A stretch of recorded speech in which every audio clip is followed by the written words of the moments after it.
I'm high on life after this weekend. Like, I'm like, good job, Kelley. But you're like giving me that little side eye. I don't think I've ever been more invested or excited for a team to win that I wasn't on. If I blocked your shot, I would say, get the shit out of here. Welcome to the Gold Standard. I'm your girl, Lisa Leslie.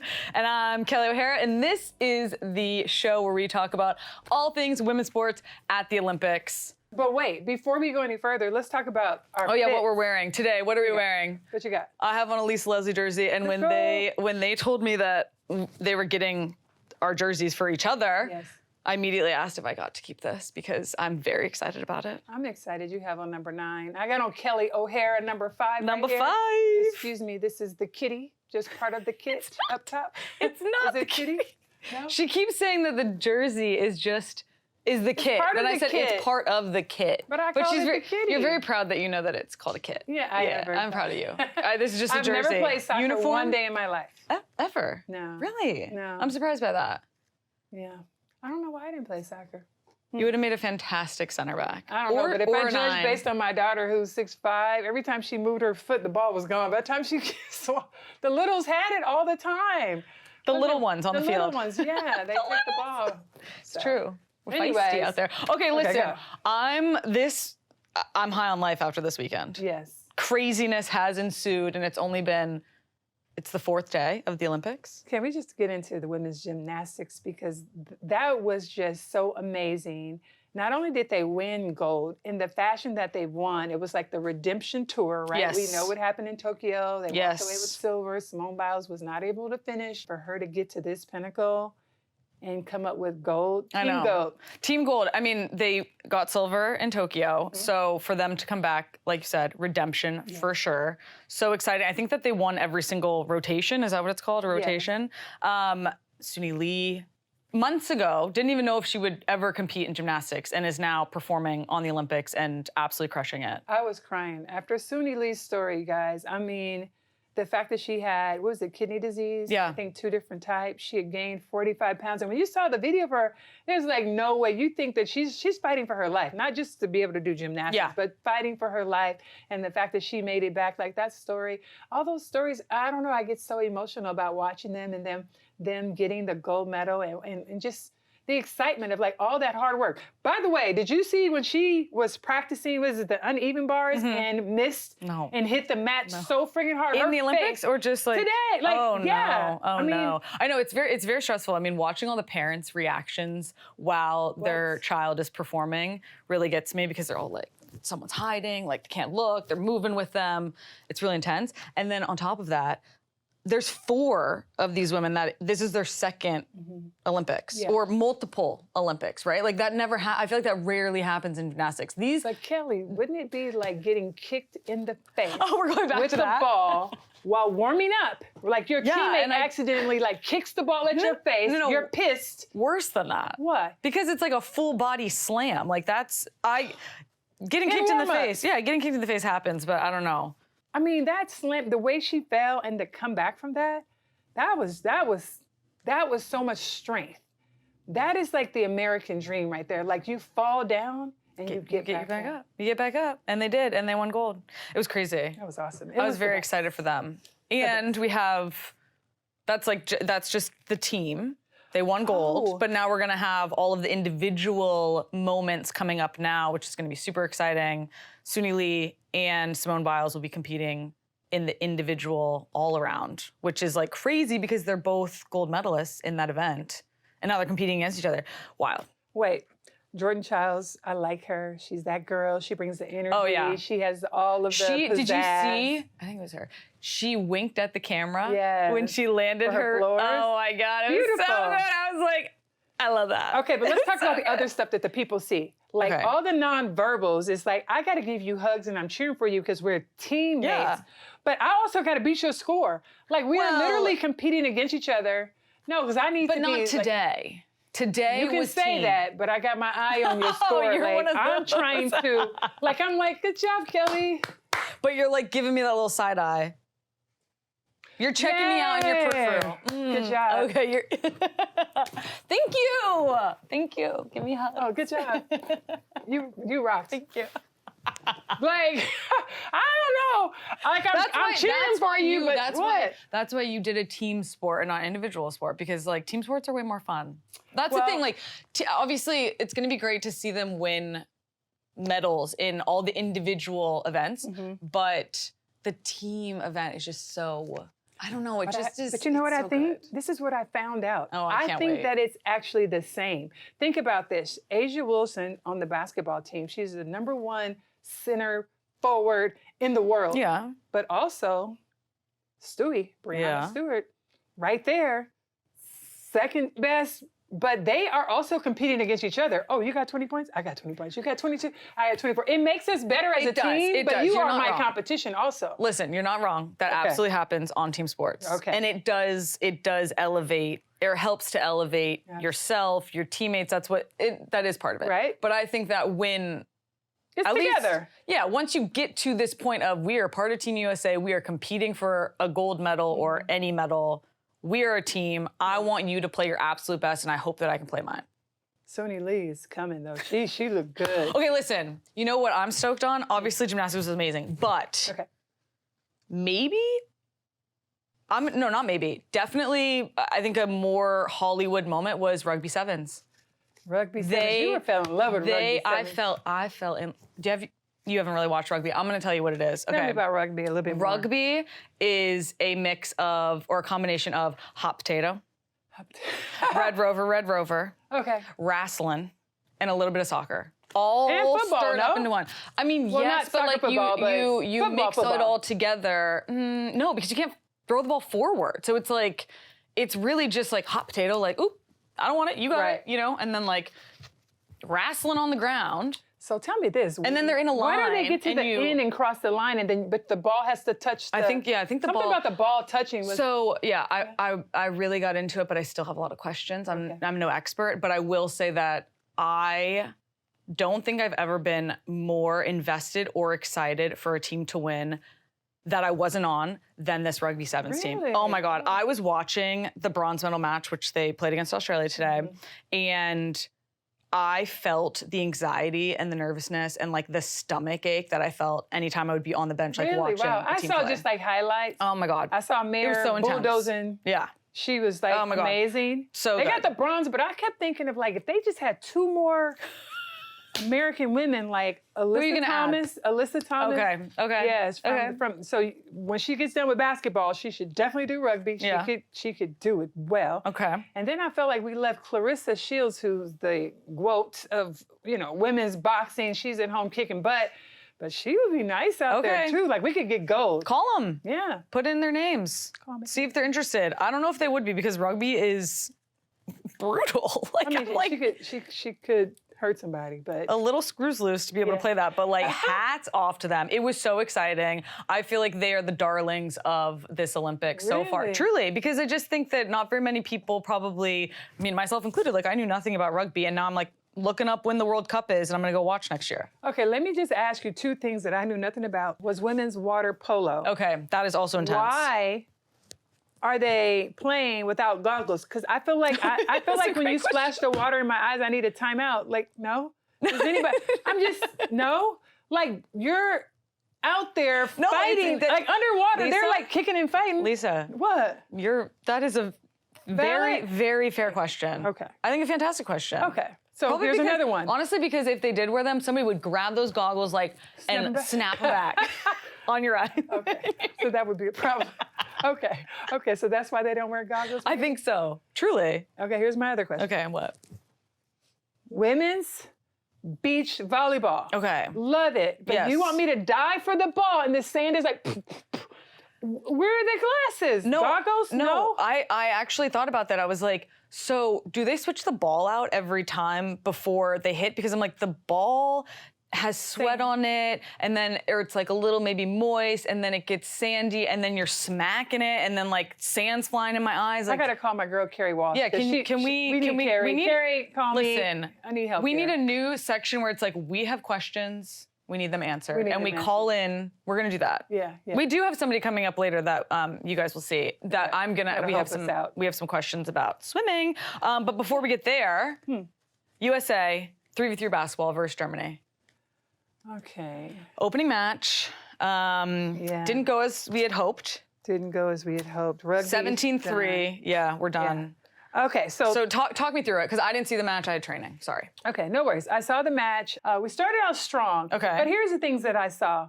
One, I don't know that this is our best team because I feel like we're missing some size. Like with Cameron Brink not being there, that hurts us a lot because you're talking about 6'5", shot blocker. She's amazing. She can guard on the perimeter. We're missing her lane. That makes a lot of sense. Dearica Hamby took her place, who's also her teammate.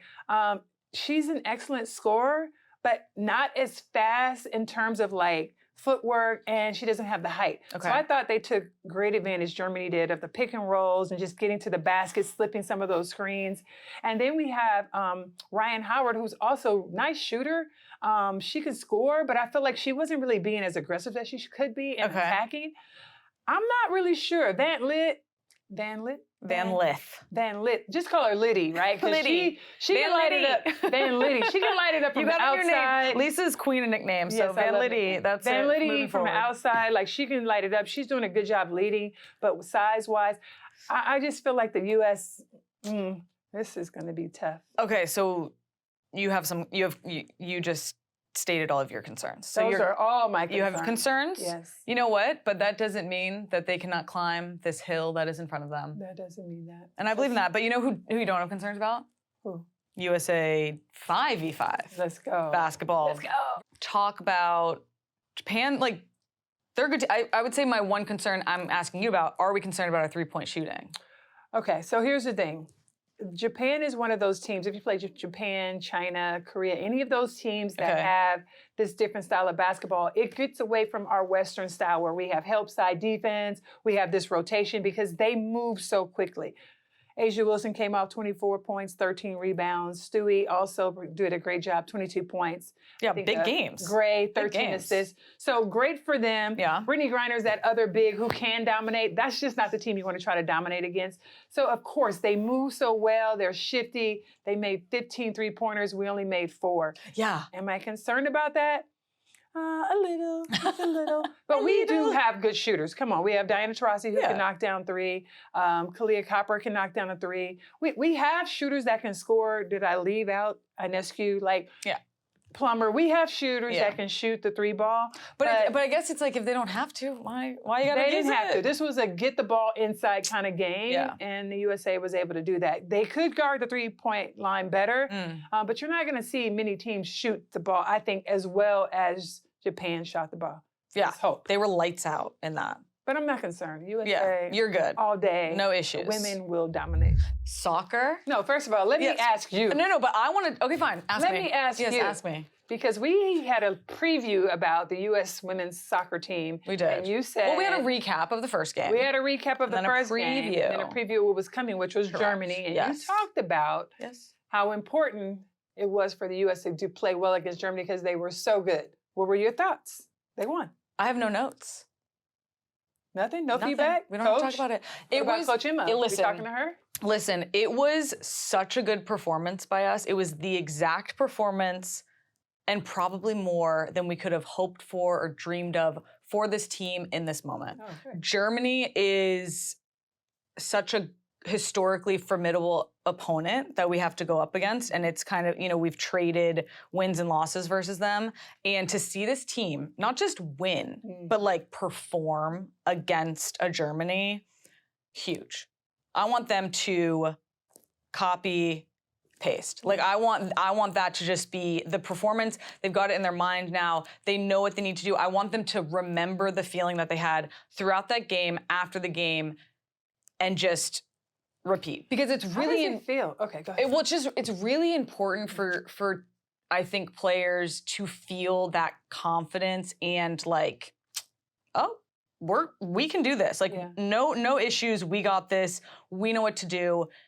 And it becomes a habit. And so I don't think that this specific team yet has felt that. So, I mean, seeing them do that on Sunday I was prancing around town. What does it feel like when you or a teammate scores the goal, like the goal is scored, and then you decide you're gonna like run somewhere past everybody or to someone. Like, what is the thought process on that? Do you guys practice that before? Well, in the past, we've sometimes talked about like, oh, what are we gonna do for a celebration? But I feel like as time went on, we're like, maybe we don't want to talk about it because we don't want to jinx it. But you know, it's a fun thing to do. Like, it's obviously, but for me, when it came to scoring with the national team, it was very few for me. But I feel like would run to the person who assisted because I was just like, thank you for giving me that ball. I love you, you know? But everybody has their own little flair. Some people like go into a tournament, it's like, this is what my little celebration is gonna be, that sort of thing, so. And then the other thing I wonder, but is there like trash talking? Because we have trash talking. What, like people speak different languages though, so what kind of trash talking is happening out there? Are you like, girl, you don't want to see me? I think that people are trash talking in their own language, and if you know maybe one or two phrases in the like the bad words we exactly know. Yeah, so you can throw that out there. I'm not a big trash talker because I never wanted it to like come back and bite me in the butt, but I sometimes be like, I would say things that like, are you serious? You know, like what are you doing? Like kind of like are you serious? Like crazy? You know, you want some of this? My trash talking was I kept it to a minimum. It was more so like pumping up my teammates and being like maybe indirectly trash talking. But I really need some specifics here because I don't understand. Like, in basketball, like, you're tired. Like they don't want this. Like they're, you know, it's like goal's coming. Okay, tell me yours. You're running out of speed. You don't want to see me. Yeah, I still got energy. Listen, they don't want to be here. They don't want to be here. That's what I would yell. Okay. I'll tell everybody. I was like, they want to go home. They want this game to be over. Okay. Yeah. Okay. I was just curious about. Did you trash talk? Soccer trash talk. Yeah. I was not really a trash talker, but if I blocked your shot, I would say, get that shit out of here. That's the extent of my trash talking. I like that. I like that. Now the rest of it, if you were trash talking me, I would say to you while we're on the free throw line. Wait, are you on the free throw line? Yes, okay. I'm on the free throw line lined up next to you. Maybe You're somebody else is shooting. Okay. But we're lined up, and let's say you were the trash talker. I've been chirping you all game. And I would say to you. What'd you say to me? Okay, you know, you probably had a chance to win this game, but watch this. Yeah. That would shut me up real fast. Because now you just check the scoreboard. So that's just that's what we doing? That's how we playing? Yeah. Oh, okay, sure. Okay, no problem. See, it's like a crazy. We're similar because I think my only trash talking came out when like I would tackle somebody hard, like a slide tackle, and they'd go rolling. I'd be get the fuck up, you know. Okay. Like, it's like stop playing. Yeah. Okay. Okay. We go from the same club. I was just checking. Yeah. So my only critique of soccer would be to the coaching staff. Can we get the subs on earlier? Like this is a intense tournament. The games are fast and furious and. Get these girls on the bench. Like, get some fresh legs out there. Let them have a minute to relax. I don't think we subbed soon enough. I think we could have subbed sooner. Okay, the last thing I'll say about soccer is that it's just been a bonkers Olympics. Like, I think that of all of the sports going on right now, maybe I'm biased, but I think soccer's been the craziest. So Zambia, Australia. Australia came back from 5-2 down, beat Zambia 6-5. Crazy game. I've never seen anything like it. That's awesome. Yeah. You know, we have the Canadian drone scandal, which is like everyone's been talking about, and we have feelings on that. But I can't believe it's happening, and I also can't believe that it has been happening for so long. Okay, wait. We got to make sure that people know at home that Canada's been cheating, guys. They've been flying drones, recording people's practice. Yeah. They've been cheating, not just this time. Oh, Canada. I'm not going to hear that song the same. You want those, you think that they should go home, the players? I feel like the whole team, well, listen. Pack it up, go home? If you're cheating and you get caught cheating, you have to pack it up, right? Like, I feel like they should not be allowed to play. That's me on the outside. I don't know, they're not even in the Olympics for cheating. That's true. And then what happened in the last Olympics? Like, they said they've been doing this for some time. Yes, they've been doing it for a while. So I would love an upgrade from my rose gold to silver if they're willing to consider that. You know, I don't know. I could use a nice shiny new silver medal. I'm sure Sweden would love a gold, but That's for other people to decide. Oh, okay. Okay, guys, we are thrilled to have our first guest of the gold standard, Summer Sanders. She is an iconic Olympic swimmer, 4-time medalist at the 92 Games, and now a decorated commentator coming to us live from Paris. Summer, thank you for coming and joining us. I'm so excited to have you on the show. I mean, so is Lisa, but I am very personally excited to have you here. We have so many questions for you about swimming. I just want to know, like, initially, what are your thoughts so far? First of all, I love the way you said swimming. Swimming. Yeah, we were there last night. It's exceptionally hot inside the arena. I'm going to call it an arena, the venue. But I did speak to the coaches, and it's cooler, much cooler for the athletes. So spectators are sweating bullets, but the athletes down there are really cool, and I think an area is actually cold, so that was good. That's a good inside scoop. I would never know that. Why, in summer, why would you have it so much warmer for the people and then the water cooler? You don't intend to do that, but with a water venue, it is actually really tough to regulate the temperature of the venue itself. It's easier just to keep the water a certain temperature, and then everybody else can worry about themselves. But the most important thing is to keep that water temperature like between 78 and 79 degrees. We have actual regulation for the temperature of the water. But that's not what you were talking about when you said swimming. Swimming has been a bit unexpected. It was, I think we don't know who's going to have a great swim. I do feel at times maybe some of these swimmers are feeling just a little bit, we call it low in the water So we taper for our races, which is why it's hard to swim fast meet after meet in swimming. So when you hit your taper perfectly, you sort of rise up in the water. And I don't feel like I'm seeing a lot of these athletes sort of rising up in the water. So it means... Summer, that's interesting that you say that, though, because when I'm watching, it feels like, one, we're not sure if USA is like even gonna medal. Like like usually, I don't know. I feel like Olympics before and again, as just a fan watching you guys swim, we're so sure. Like, are we gonna take, gold or silver or maybe bronze? Right? No problem. But I mean, we watch them do the flip that you guys do to turn around, and like our flag's not even visual. I mean, like we're not in the race sometimes. The flip turn. So the flip turn. But the question I have for you though, how about at the end of the race? I feel like in track, like there's that extra, like you just push. Like that extra push. Is that not something you can do in swimming? No, you can do it, but again, it's very difficult. These athletes just swam we had a couple of world records at the Olympic trials just 1 month ago, and they were swimming lights out. And then you try to sort of hold on to that fast feel that you have in the water, because it is a feel that we have with the water. And I'm not saying that these athletes are not swimming fast. I love silver medals and I love bronze medals. It's just that I also know the expectations that they have placed on themselves, and you want them to swim as fast as they possibly can. So, there have been a few swims where you're like, wow, they might just be a little bit tired from the meet they just went through 1 month ago. That makes sense. So you're not wrong, Lisa. That's called a flip turn. You won, Kelley. Flip turn. Some people call it a kick turn. It is not a kick turn. It is flip turn. Flip turn. Okay, got it. But that's really only you do a backstroke and a freestyle flip turn. Butterfly and breaststroke, it's just a turn. We call it an open turn. Okay.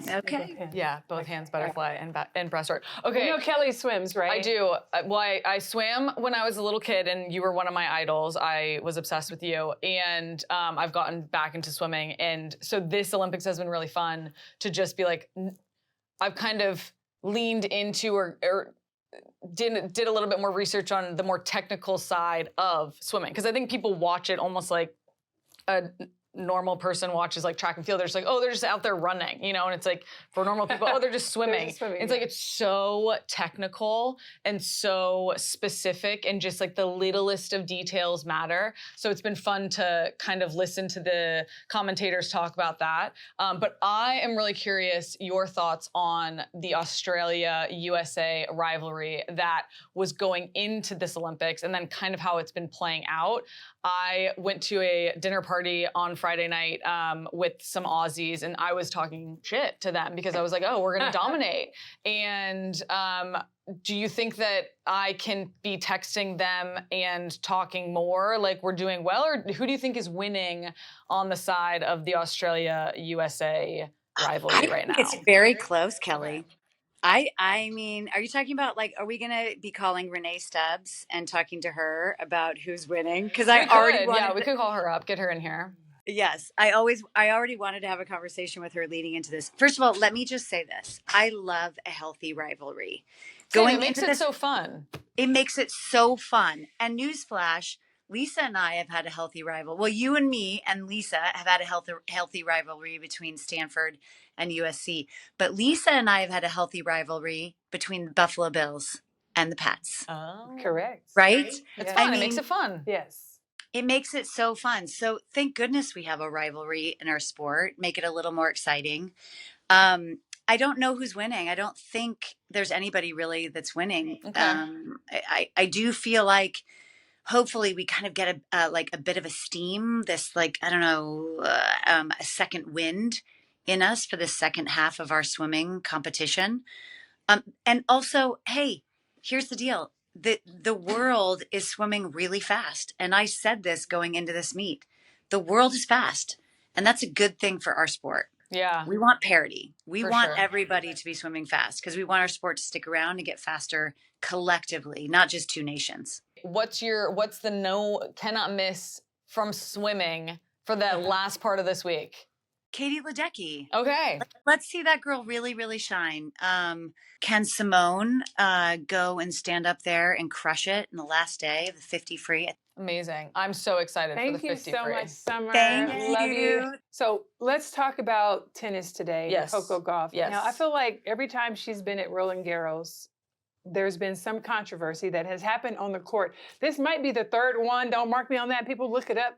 But it said today, the controversy with that she was also being knocked out of the Olympics. She was about to lose this match, okay? Mm-hmm. And if you haven't seen it, it was like a play on the ball happened and the line judge called it out and Gauff hit it into the net. The line judge called it out. Yes. The umpire then determined that the ball wasn't out and awarded the point to Gauff's opponent. Yes. But Gauff said the line judge calling it out impacted her swing, which makes sense. I play tennis all the time. If someone says out, you're then not going to follow through all the way. The umpire disagreed. The two of them went back and forth with Gauff saying this keeps happening to her. She had a similar argument with an umpire during the French Open, which I also saw, in the same stadium. Afterwards, Coco said, there's been multiple times this year where this has happened to me. I felt like I always have to be an advocate for myself on the court. This is not right. No, well, one, I'm confused because do they not just use line technology? Why is somebody audibly calling it out? Because they don't use it at Roland Garros. They don't know. Because it's clay and you can like see the little mark? Possibly it's just old school. The ump comes down, really? Points to the same spot. So this is different from other surfaces. Correct, because we're not using AI technologies, so to speak. And so what happens is they called it out, and then the ump said it's in. Yes. So which impacted her swing, so she should be allowed to replay the point. Is that the order of? Absolutely. And that is what should happen. That's the rules. Okay. Coco is right once again. Because the line judge called it out and Coco played the ball and then the ump said, oh, actually it was in, but you played the ball into the net, so we're giving the point over here. No, the point should have been replayed. Correct. Because the line judge said out. Correct. This seems ridiculous. It makes no sense, but here we are again. Tennis to me is so mental, and again, I've played tennis. You can call me the expert. You're the expert here. Okay. But it's such a mental game, and even one point going a different direction can shift the momentum and can change a match and can go from, oh, you look like you're down and out, you're not winning, and then you come back and win. Absolutely. And Coco is the type of player who is 100%. It could be, match point for the other player, and she still can come back. She has the ability, so she should have had the opportunity to replay that point. Well, this seems that's. Now we're starting to take it personal a little bit. I would if I was her too. Right? Yeah. She has She's argued this point so many times, and it's happened in this place where you're starting to feel like, and then when she calls for like the judge of all judges, the boss of the judge, and then it still doesn't go her way, I don't understand when they clearly, and then the commentators are like, Coco is correct. Come on, people. Let's get it right. People. It's the Olympics. We need it. What are we doing? We deserved more of Coco. Yes. I'll just say that. But she does still have an opportunity, let me say, in the doubles and mixed doubles. So she can still medal. Okay. Are girls still in it? Yeah. Okay. Thank God, because I would be I'd be No more for flipping this. singles. I'd be flipping this chair right now. Okay, listen. All right. It's only been 4 days. And so much has happened. I honestly, I'm like, I don't know if I have the stamina to do this for, the rest of the time. It's how many more days? You're right. It's 10 more days. I'm like, but our sleep is not happening because I can't go to bed between gymnastics, volleyball. I'm waking up thinking about it. I go to bed thinking about it. And aren't you like, who's up next? Exactly. I'm like, I wake up and I say, I got to turn the TV on and I got to look at the schedule and I got to know and I got to see if it works with my schedule. And if it doesn't, then I'm going to have to change it. Cancel some stuff. Yeah. That's what I'm saying. All right. So where are we? We got gymnastics all around final, individual coming up. Soccer versus Australia. Now, Australia in basketball is like one of our major competitors. Is Australia huge? Big rivalry, Big I will rivalry say. for Australia? Maybe not our biggest, but pretty big rivalry. However, what's interesting about this is that the goal differential, Australia just came off of a 6-5 game against Zambia, which they were just running track out there. Those girls are gassed. I don't think there's any chance that they show up and perform against us because they literally just played and they ran so much. So let's hope the U.S. team's not thinking that because then you'd be taking your. No, I think that listen, I feel really good about this U.S. team. Really? Oh yeah, this soccer team. I feel good. I am not worried. I think that we're good, and we're already through. We've already advanced, so we can rest players. We can work on tactics, whatever we need to do. And honestly, I don't want to say not think about Australia because we will, and I think that they will perform, but. Eyes can already be on that quarterfinal. Well, shout out to Nigeria who actually beat Australia in women's basketball. Oh. That's like huge. And Australia, like I said, is one of our top competitors. So for them to drop that game or to lose or Nigeria to be that much more improved. We'll clap it up. We'll clap it up. Let's go. Okay. USA basketball versus Belgium. Belgium's good, right? Belgium's good. Dawn told you that they were? Dawn Staley. Dawn Staley told us. Told me that Belgium is good. So we have to watch out. Yeah. But I think everybody's good when they're playing the USA. Yeah, true. We get their best, and I'm probably sure that's across the board in all these team sports. So I always have to be ready. Never take a team for granted. Okay. But we are the USA going for that 8th straight gold medal. Ooh, so they understand. She won't let you forget that. No. Let's go. Okay, and then last but not least, we got track starts on August 1st. 100-meter heats start on August 2nd. We're about to see sha'carri Richardson just absolutely dominate. For sure. So it's going to be exciting for track and field because there's so many. Again, we talked about healthy rivalries. When you think about Jamaica. Oh, yeah. And the U.S. women's track, this is going to be the two teams that it comes down all the way to the wire. So I'm so excited. I feel pretty confident. After watching trials, I feel very confident. Feel good about it? Yes. All right. Our girls were smoking. They were flying out there. They were streaking down that track. This is it. That's it for the gold standard. The gold standard we rocked once again. My girl, Kelley O. I'm Lisa Leslie, and we'll see you next time. Bye.